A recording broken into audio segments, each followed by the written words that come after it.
The benching is somewhat unfair considering he just had one bad game. I understand that he's a veteran, but it just seems more of Giants are horny to see Jackson Dart. Like, let's just be real. They just Yeah, want to see it so bad. it's the fan base. They just want to see any excuse. Oh, Yeah. Russ, Yeah, too big. definitely See ya, get the hell out of here. We gave you a chance. Speaking of the Giants, speaking of Jackson Dart, James, that's exactly who you guys are going to be facing in week 4 of the 2025 NFL season. So let us know, what are your thoughts on this game? What are your projections? And do you believe leaving week 4, you guys are going to be 4-0? I definitely feel like we'll go 4-0. I mean, if you look at the schedule ahead for the Chargers at this point, things are getting actually a little bit easier at this point. We're not playing the division for months now at this point. And I think we got a great shot to go 4-0 right now. Go on a run from that point and just keep winning, man. I mean, Jim Harbaugh talks a lot about the most important game's the next game at this point. Don't blow up the win that you just had against the Chiefs, the Broncos, the Raiders. Don't talk too much about it. The next most important game is the next game. And interesting thing about this game, when they talked about the whole Jackson Dart, possibly being the starter, it sounds like he's going to officially be the starter. I mean, it's kind of tough to go up against a good defense, and a rookie to basically go up against the Chargers defense is probably not going to give you that great of a showing, but also it has that mystery side of it that we don't know what to expect from Jackson Dart. So there's that side that I kind of feel a little bit like a little uneasy that he's going to go out there, but I think our defense might harass him in this one too. I mean, I think the Chiefs did a great job against playing just kind of a tough game against the Giants. I mean, you don't have to blow out a team to basically make it feel like it's a good win. Getting a nice solid win, field goal to walk off the game feels great too, guys. So I'll take a 3-point win or 1-point win any day. But bottom line, I'm feeling good going into this one. It's a West Coast team going to an East Coast team. Sometimes that throws things off a little bit because it's 10 a.m. for Pacific Standard Time. But hey, I'm ready for it. I think we could go out there and blow out to the Giants. I think this will be a statement win for the Chargers for sure. Simone, let's kick this one off to you. Do you also think the Chargers will be 4-0? I think this is going to be a competitive one. I think Jackson Dart, they got enough weapons over there to kind of keep it close. Of course, I would love to see the Giants win this one just because I'm a Charger hater, but I feel like the Chargers definitely got this one in the bag because they just have too much. And right now they're riding off of a high. A lot of things are clicking for them. And yeah, I think even over there in New York, the Chargers could get this W. Ryan, let's go down to you. You also going to make it 3 out of 3 Chargers? No, I'm going to take the Giants for the fact that there's no tape on Jackson Dart. And I saw some holes in the Chargers defense last week that Denver exploited that I think the Giants are going to be able to take advantage of. I think it's just mostly going to be there's no tape on Dart, so you don't really know what they're going to do. They may completely just take advantage of him because the Chargers do have a very good defense, but you never know when you don't know a guy's tendencies. A rookie like this, the Chargers do have a very good defensive coordinator as well. They could overwhelm him. Ultimately, it may just be the Jackson Dart and Malik Neighbors show, and he's just going to throw up lucky balls to him. I don't think it's going to be a clean win.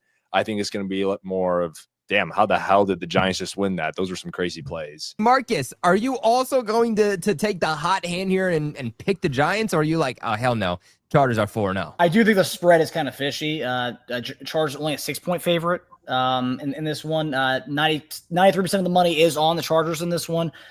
I am going to go Chargers, but I do think the Giants cover the spread in this game. I think that defensive line, that pass rush, I mean, you saw what the Broncos pass rush did to the Chargers last week, and this is also a pretty dang good pass rush with the Giants.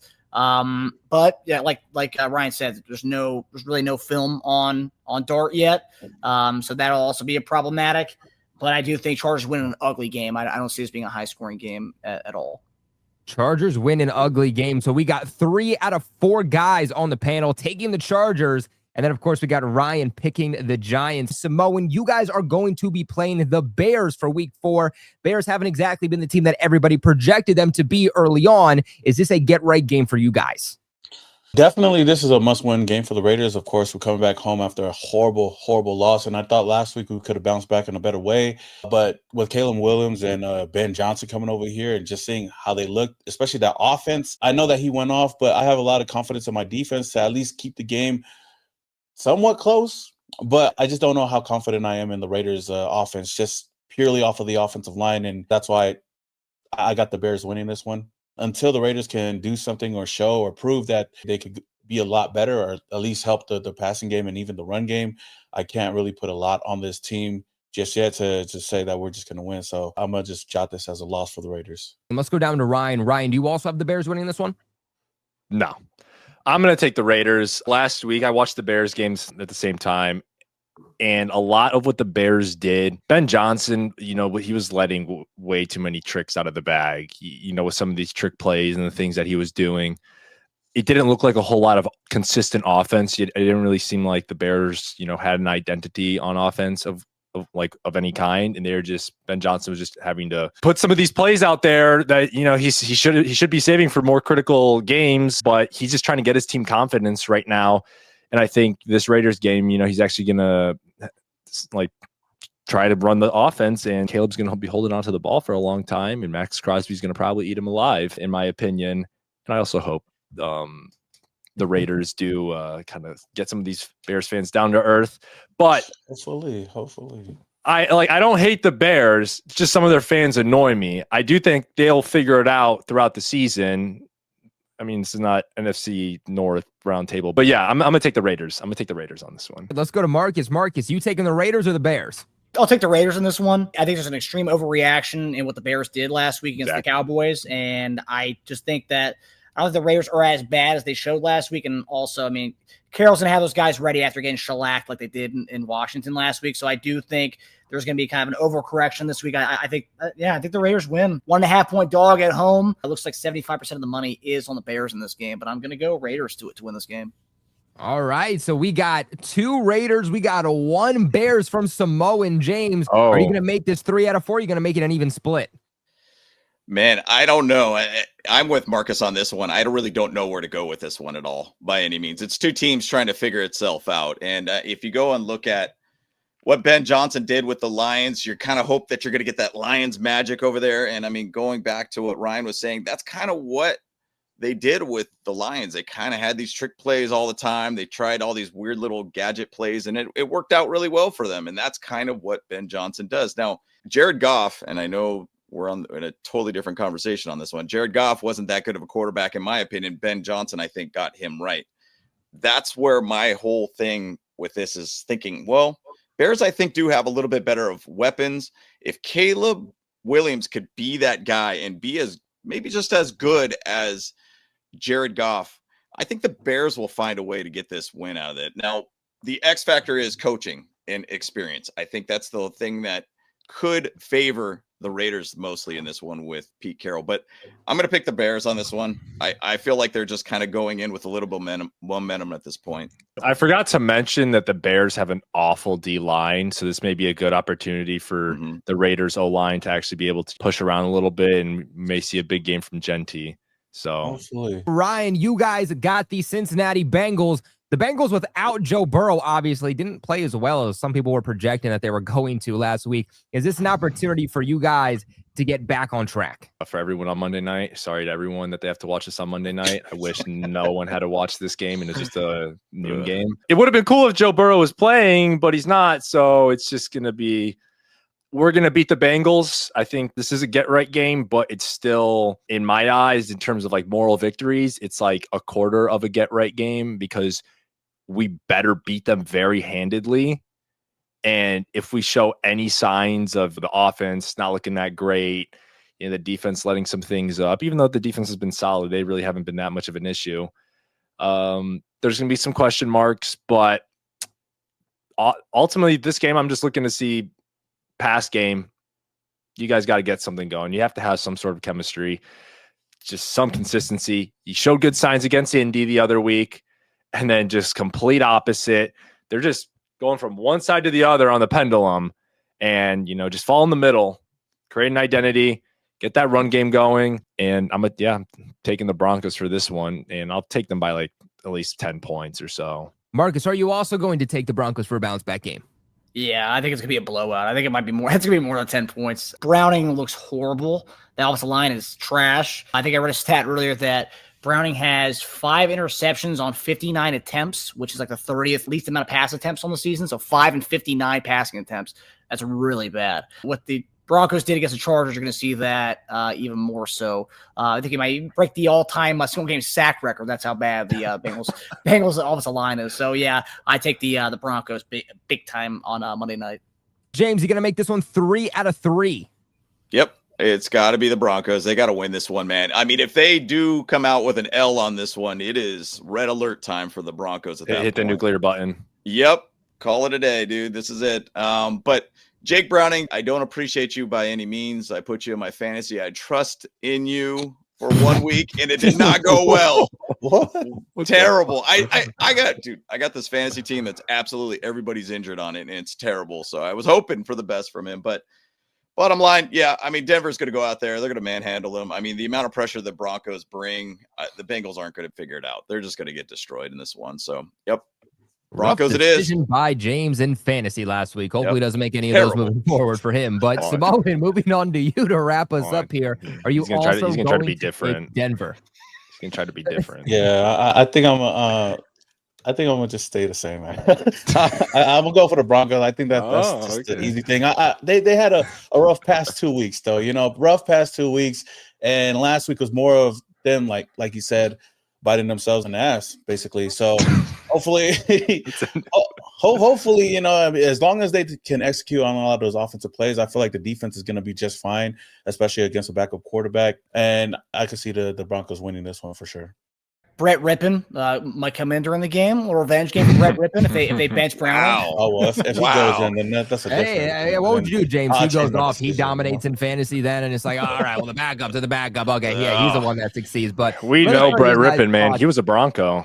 He was. He was a Bronco, Revenge game, baby. Marcus, what are your thoughts on this game? Because obviously the Chiefs haven't looked like the Chiefs so far this season. First one against the Giants last week. Real test here now against the Ravens. What are your thoughts? Last night's game, I was very concerned about the Ravens coming to town.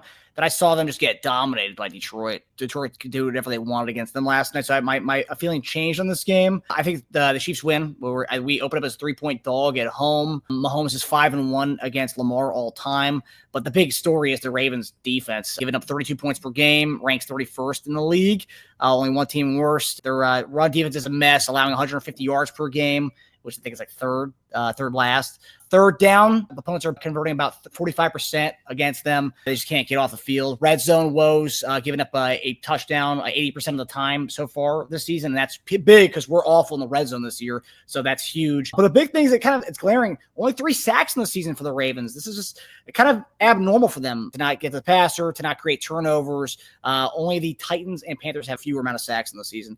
But if Xavier Worthy plays, which hopefully he will play, in his debut last year, he had 2 touchdowns against the Ravens. So I'm hopeful we'll see Xavier Worthy. And with Xavier Worthy, Taquan Thornton, Juju, Hollywood Brown revenge game against the Ravens, I could see us winning this one. So yeah, I'll take the Chiefs at home as an underdog. James, let's go on up to you from an unbiased perspective here in the AFC West. Who are you going to take? I want to see the Ravens win. Let's keep pushing them Chiefs down. I think everybody on this podcast right now, let's keep them down there. 1-3. Let's get them to 1-3, and then they have to play the Lions from that point. But to Marcus's point, though, it is wild to see what's happening with the Ravens and their defense. I mean, they are ranked 32nd in league, 415 yards that they are having as a total offense against them. Or their defense is just getting cooked right now at this point.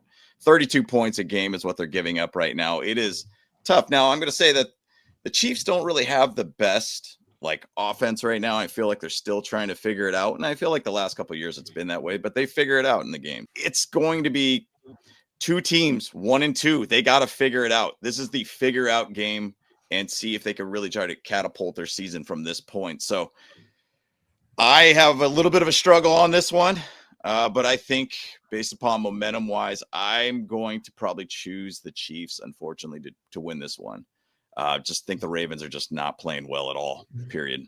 Simone, let's go on over to you. Do you also think the Chiefs will win this one? Well, I definitely think that this is going to be another big battle for both teams. I know both teams have their own struggles.